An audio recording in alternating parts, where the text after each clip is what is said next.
Сіздер ақылдысыздар да, біз ақымақпыз ба? Қаскелеңде тұрғындарға дөрекі сөйлеп, қолындағы темекі тұқылын жерге тастай салған шенеунікке қатысты қызметтік тексеріс басталды. Бұл туралы бүгін брифингте мемлекеттік қызмет істері агенттігінің басшысы Анар Жайылғанова хабарлады.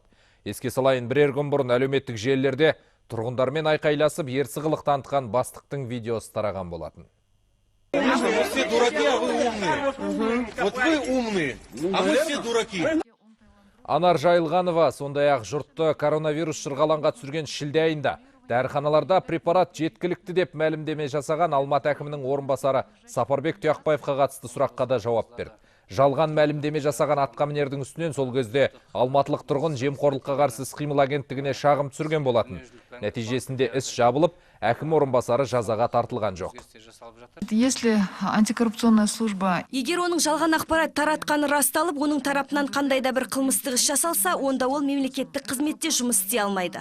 Яғни мемлекеттік қызмет тәртібін бұзған деректің бары расталуы тиіс, ал бұл мәселемен құқық қорғау органдары айналысады.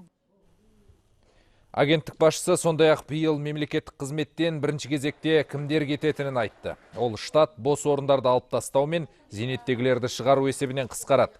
Осы жылы мемлекеттік қызметкерлердің 10, ал келесі жылы 15% жұмыстан шығарылатыны белгілі болды. Қысқаруға ілігетін мамандарды жергілікті органдағы басшылар өздері таңдайды.